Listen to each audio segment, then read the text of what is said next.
नमस्कार मित्रों, साधना मंच में आपका स्वागत है।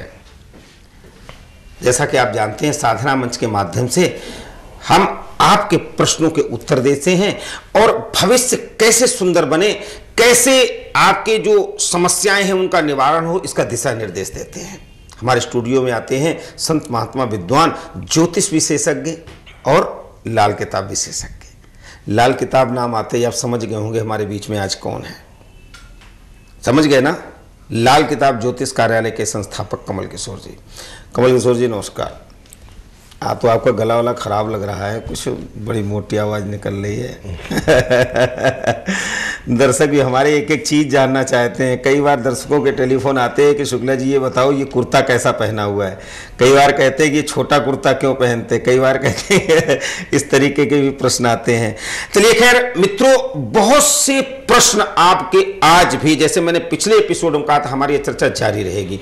हमारी चिंता वही है कमल किशोर जी, जैसे कि एक कहने का ये तात्पर्य, एक अच्छा ज्योतिषी ही लाल किताब के मर्म को जान सकता है। मेरा केवल ये कहना है कि डॉक्टर के पास मरीज जाता है, डॉक्टर उसकी नब्ज देता, मरीज को केवल, रोगी को केवल जुकाम की महसूस हो रहा, जुकाम हो गया है, लेकिन डॉक्टर नब्ज पकड़ करके उसके पीछे देख रहा है कि इसके कहीं ना कहीं पेट में खराबी है और खराबियां हैं, और वो कहता है मैं तुझे जुकाम की अभी दवा नहीं दूंगा, पहले जहां जड़ है, मूल है, उसकी दवा दे रहा हूं, अगर वो ठीक हो जाएगा जुकाम अपने आप ठीक हो जाएगा।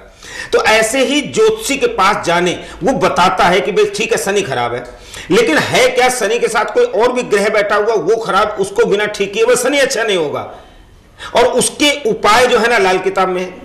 तो मेरे कहने का मतलब, दूरदृष्टिमान ज्योतिषी ही लाल किताब के उपाय बता सकता है। क्या ये सच है?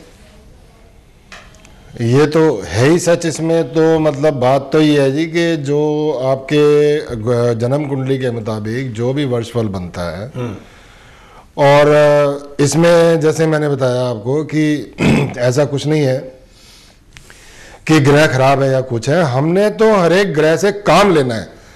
मैं तो कह रहा हूं कि जब ये तो बहुत बड़ी बात हो जाती है, ग्रह का तो पूजन होना चाहिए, और पूजन अपने हृदय से होना चाहिए।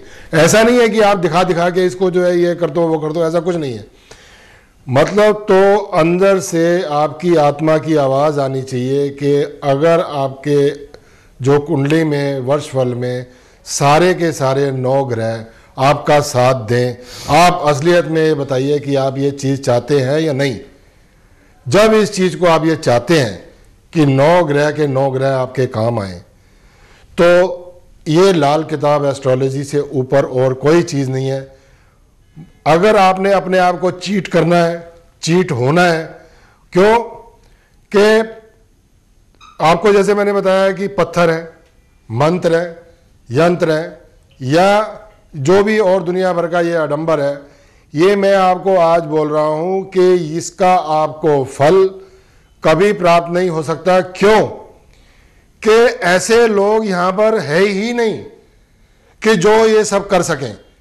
ये सब बैठे हैं हिमालय के ऊपर, और जब ये कभी कुंभ आता है, कुछ आता है, तो ये लोग बेचारे उतर कर आते हैं और अपने आप को फिर सिद्ध करके चले जाते हैं।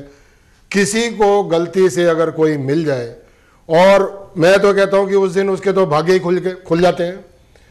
लेकिन मैं आपको जब ओपनली ये बोल रहा हूं कि ये एस्ट्रोलॉजी आपको अंधेरे में नहीं रखती है, आपका हर पल आपका साथ देती है। क्यों कि जैसे मैंने आपको कहा है कि आपके परिवार में आपके जो ग्रह हैं, आपके जो रिश्ते में जो हैं, आपके माता हैं, पिता हैं, बहन हैं, भाई है, सबसे पहले लाल किताब की नज़र उन पर जाती है कि आपका उनके साथ क्या बर्ताव चल रहा है, क्या बर्ताव नहीं चल रहा है। ये चाहे वो हमें कोई आके बताए या ना बताए। सत्येंद्र जी हैं दिल्ली से, पहले से बात कर लेते हैं। Hello hello. Hello sir. हाँ जी, मैं दिल्ली से बोल रहा हूँ सत्येंद्र। सर जो है मेरी पढ़ाई में रुकावट आई हुई है, क्या सर जो है इसका कुछ जो है आप बताएंगे इसके बारे में? पढ़ाई में रुकावट क्यों आ रही है, कैसा लग रहा है आपको? सर जो है वैसे तो ठीक है, लेकिन फिर भी आप जो है ज्योतिष के विषय में जो है इसके बारे में जो है पढ़ाई के बारे में बताएं आप। देखिए जो ये आपका जो स्टूडेंट्स हैं, जो बच्चे हैं, या जिन्होंने कैरियर संभालना है, और जो एक स्ट्रगल लाइफ में जो कोशिश कर रहे हैं, मेरी हाथ जोड़कर उनसे ये विनती है कि एक बार वो अपना वर्षफल मेरे को दिखाएं और उनके उपाय करें, और उसका जो है वो जब महसूस करेंगे कि हाँ जी हाँ ये हमें वाकई ज़रूरी है करने, तो एक बार जब टेस्ट मिल जाता है तो वो फिर हर साल अपने आप ही आता है कि जी मेरा जन्मदिन आने वाला है, आप 5-7 दिन रह गए, आप उपाय निकाल के रखना। क्योंकि मेरे पास अगर कोई तुरंत आए, हाँ जी भाई साहब ये चाहे आप जितनी मर्जी रकम रख दे, मैं ऐसा काम करता नहीं, क्योंकि मेरे को तो आधा घंटा एक कुंडली को चाहिए होता है पूरा चेक करने के लिए। जब तक मैं उसको चेक करने के बाद भी इवन रीचेक नहीं करता हूँ, तब तक मैं कोई उपाय नहीं बताता हूँ। इसलिए मैं नेक्स्ट डे का टाइम देता हूँ ताकि वो आराम से बैठे मेरे पास और जो भी है उपाय मेरे से लिखे और उनको उपाय को चालू कर दे।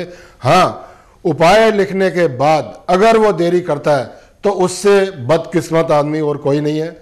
मैं ये कहता हूँ कि उपाय लिखने के बाद एक एक दिन उसके लिए महंगा पड़ जाता है। वो तुरंत उसको ऐसे कर दे कि जैसे कि बस ये पता नहीं उसको क्या मिल गया। जब वो कर देगा तो अपने आप उसको सीधे सीधे सीधे सीधे रास्ते मिलने चालू हो जाएंगे। एक हमारे पास बहुत से लोगों ने प्रश्न किया है कि बच्चा जन्म लेता है, कालसर्पयोग की कुंडली, उसकी धागे बंधने शुरू हो जाते, तमाम से यंत्र मंत्र जंत्र बंधने शुरू हो जाते और तमाम से उस बच्चे को तमाम से चीजों से लाद दिया जाता है। अभी बच्चा है 4 दिन का, 5 दिन का, 6 दिन का, पंडित जी के पास जन्मते ही गए, उन्होंने कहा जी इसका तो ग्रह ये मिल रहा है, इसका कालसर्पयोग है या और कुछ योग है या जो भी है कहीं न कहीं, और उसकी पूजा शुरू हो जाती है। कभी कुछ पहनाना, कभी कुछ रखना, कभी गंडे बांधना, कभी ताबीज। क्या कहती है लाल किताब इस विषय में, क्या कहती है?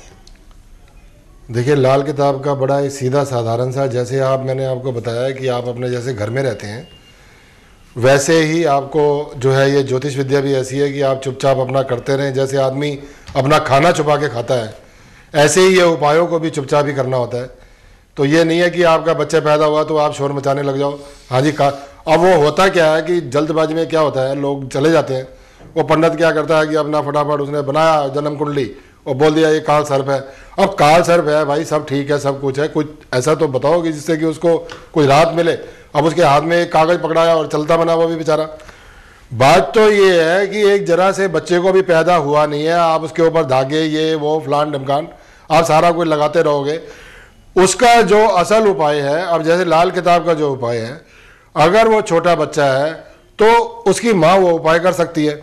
अगर मान लो काल सर्प ही है उसको, तो वो जो लॉकेट है, एक 50 रुपये का लॉकेट है, एक्चुअल जो हमारी उसकी कॉस्ट है वो 50 रुपये का लॉकेट जो है, हम उसको उसमें हमने कोई सिद्ध नहीं करा हुआ, कोई कुछ नहीं करा हुआ। वो हमने हमारी एक कैलकुलेशन है और वो कैलकुलेशन के मुताबिक वो जो है लॉकेट बना हुआ है। सिद्ध नहीं किया का क्या मतलब? जो सिद्ध नहीं किया कुछ तो उसमें ऐसा होगा ना? ऐसा कुछ नहीं है, वो हमारी उसमें कैलकुलेशन है। क्योंकि जो मैं देखो आपको मैं वही बता रहा हूँ कि हम ऐसा कुछ भी नहीं कहते हैं कि मैं भी जैसा आप हो वैसा ही मैं भी हूँ। आप ये देखिए कि सिर्फ इतना फर्क है कि मेरे पास ये विद्या है और आप इस विद्या का फायदा उठाना चाहते हैं, तभी आप मेरे पास आते हैं। मैं आपको एक कोई अंधेरे में नहीं रखता। जो आपके उपाय बनते हैं मैं आपके सामने टेबल पे रखता हूँ, आप उनको करना चालू कर दें। जो बच्चे की बात है, अगर उसको काल सर्प है तो उसकी माँ ये लॉकेट पहन सकती है, और वो भी कोई काला धागा ये वो प्रयोग नहीं करना चाहिए बच्चों के ऊपर। जो लाल धागा है, वो लाल धागा अगर अपनी माँ जो है उनकी अपना जो ये लॉकेट जो हम दें वो पहन ले, उसको काफ़ी हद तक राहत मिलती रहती है। क्यों? अब वो भी तो क्या करेगी उसके लिए? अब ज़्यादा से ज़्यादा यही है अपना, उसको जो अपना दूध पिलाने का काम है या उसका जो भी अपना नित्य कर्म होता है, इतना ही काम कर सकती है उस बच्चे के साथ। लेकिन जो अंदरूनी उसको सेफ्टी मिलेगी बच्चे को, वो हम ये कहते हैं कि आप जो है वो तुरंत आप चालू कर दें, ताकि 2-4 उपाय बच्चे के शुरू में आप उसकी माँ या उसके पिताजी कर दें, बस अपने आप में सुरक्षित रहता है सब। मानो है नोएडा से पहले से बात कर लेते हैं। Hello hello. हाँ जी जी मैं दिल्ली से बोल रहा हूँ माधव। हाँ जी जी मेरी जन्म तिथि है जी 23/10/86। जी मेरी शादी नहीं हो रही है, शादी में रुकावट आ रही है जी। देखिए ये